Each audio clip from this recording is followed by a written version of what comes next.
Looking immediately at the situation surrounding Anna Devayne's horrific institutionalisation and the rumours swirling around Port Charles, I have to analyse the profound implications of her impending return.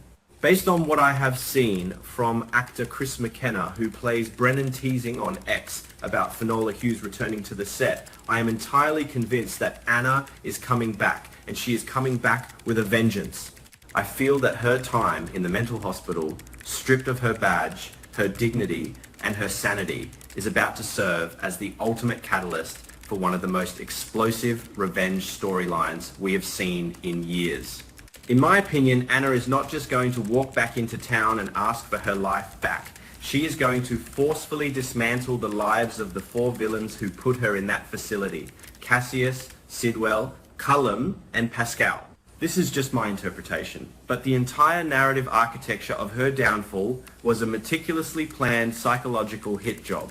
They didn't just want to kill Anna, they wanted to destroy her credibility so that no one would ever believe her again.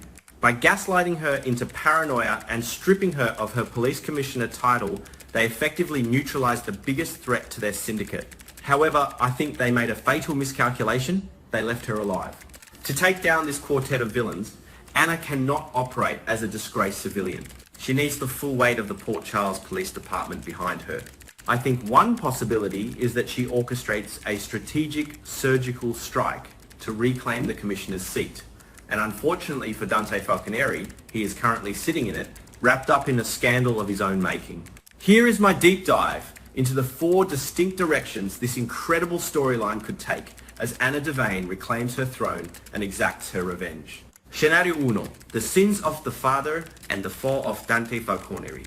I think one possibility for how Anna gets her power back is intimately tied to the tragic, unfolding situation with Rocco, Jason, and Cullum. As we know, Rocco is the one who actually pulled the trigger and shot Cullum. Jason Morgan, operating under his eternal code of loyalty to Carly, Sonny, and by extension Lulu's child, has stepped up to take the fall. I feel this is classic Jason absorbing the legal and moral blow to protect the innocent youth of Port Charles. However, the secret of Rocco's guilt is a ticking time bomb.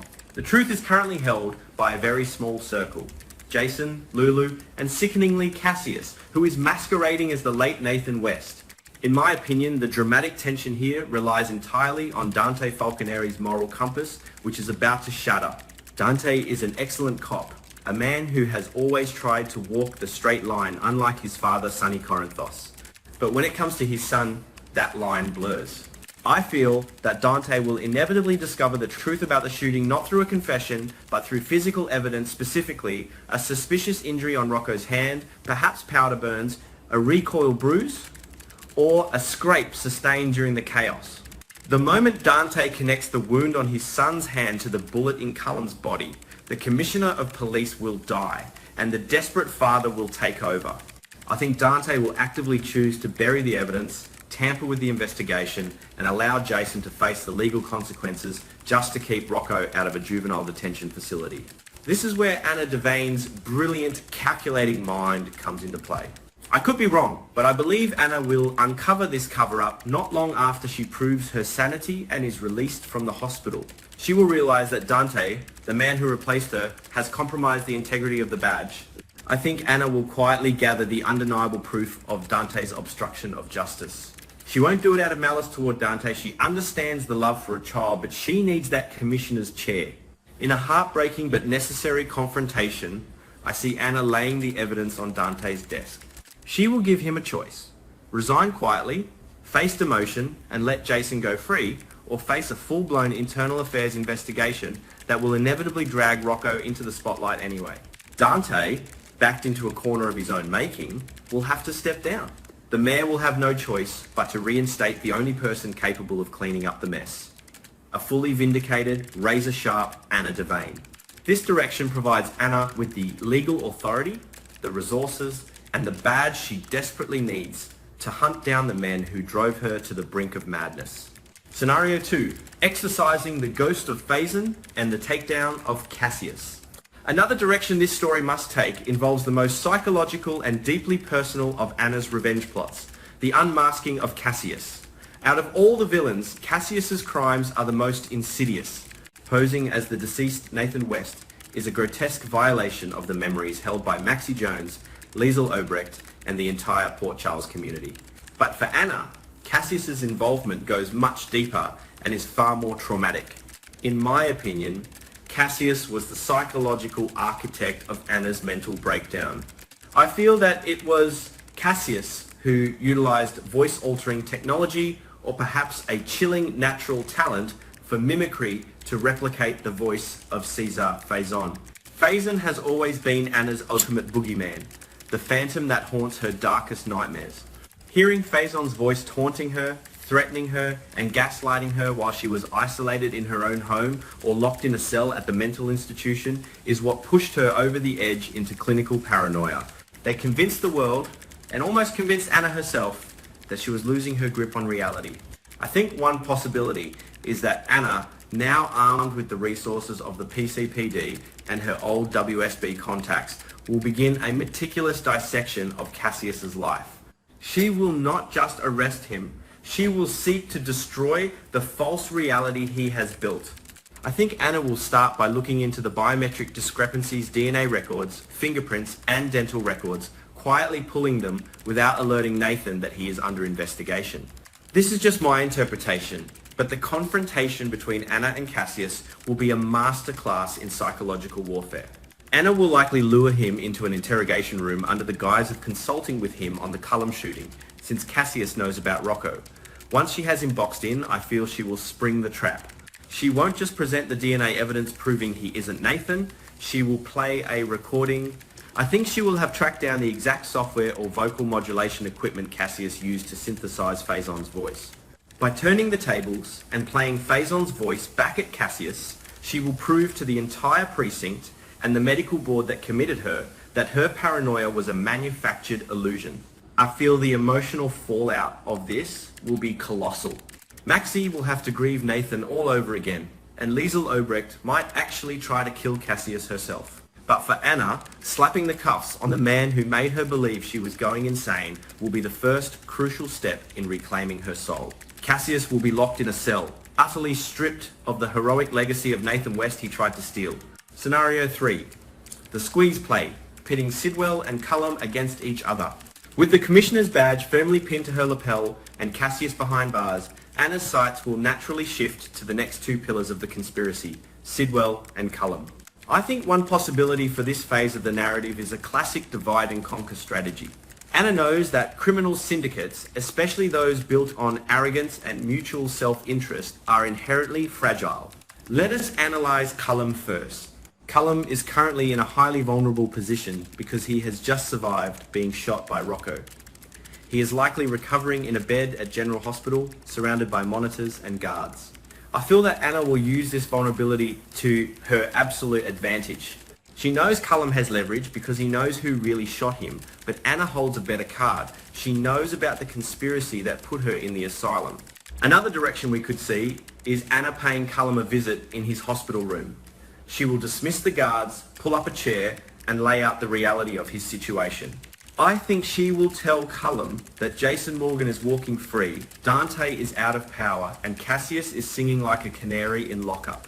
In my opinion, Anna will bluff, telling Cullum that Sidwell is already positioning to have Cullum assassinated in his hospital bed to tie up loose ends. I feel that Sidwell, who we can assume is the financial or logistical backer of this four-man operation, is a man who operates in the shadows. He relies on people like Cullum to do the dirty work. I think Anna will launch a simultaneous investigation into Sidwell's legitimate business fronts, freezing his assets under the Patriot Act or WSB anti-terrorism statutes, citing his connection to the international criminal Faison via Cassius. This is just my interpretation, but I envision a scenario where Anna squeezes them both so tightly that they panic. Cullum, terrified that Sidwell is going to send a hitman to General Hospital, will offer to turn state's evidence against Sidwell in exchange for police protection. Meanwhile, Sidwell, seeing his bank accounts frozen and his operations raided by Anna's newly galvanised police force, will try to flee Port Charles.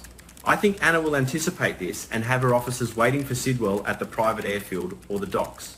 Seeing both men in handcuffs, their empire crumbling because they turned on each other under her pressure, will be a testament to Anna's strategic brilliance. They tried to break her mind, so she broke their brotherhood. Scenario 4. The final mastermind. Checkmate against Pascal. Every grand conspiracy has a final boss, the silent partner who orchestrates the madness from behind a velvet curtain. In this storyline, I feel that Pascal is the ultimate mastermind. While Cassius provided the psychological torture, and Sidwell and Cullum provided the muscle and logistics, Pascal is likely the one who held the blueprint. I think one possibility is that Pascal is someone who has been hiding in plain sight, perhaps a high-ranking official within the WSB, a powerful politician in Albany, or a deeply embedded executive at General Hospital who facilitated Anna's wrongful commitment.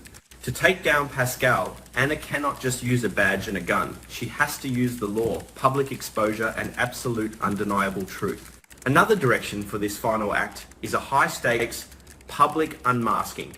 I feel that Pascal will try to use his remaining influence to have Anna removed as commissioner, again claiming her actions against Cassius, Sidwell, and Cullum are a localized vendetta born of her previous delusions. Pascal will double down on the narrative that Anna is unhinged. But I think Anna will be 10 steps ahead. In my opinion, throughout her takedowns of the first 3 men, she will have been quietly accumulating a devastating paper trail. Financial transfers from Pascal to Sidwell. Cryptic communications between Pascal and Cassius regarding the Phazon voice modulator. Perhaps even forged medical documents signed by Pascal that ordered her immediate transfer to the psychiatric ward.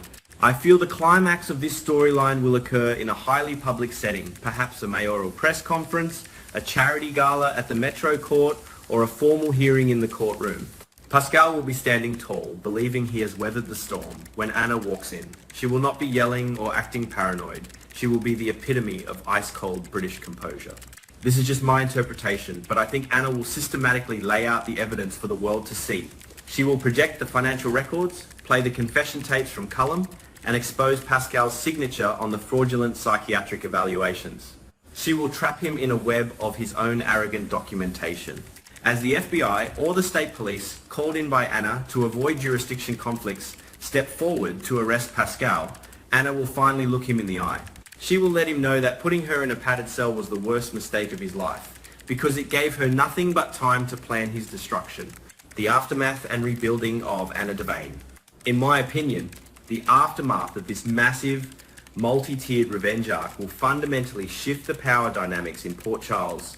I could be wrong, but I don't believe Anna will emerge from this unscarred, sending Dante down a path of disgrace, forcing Maxie to face the fake Nathan, and revisiting the trauma of Phazon will leave heavy emotional collateral damage. However, I feel that Port Charles will respect her more than ever. She will have proven that her mind is her greatest weapon. The police force will be purged of the corruption that allowed Dante to cover up for Rocco, and the syndicates that believed Port Charles was right for the taking will be sent a loud, clear message. The Commissioner is back, and she does not miss.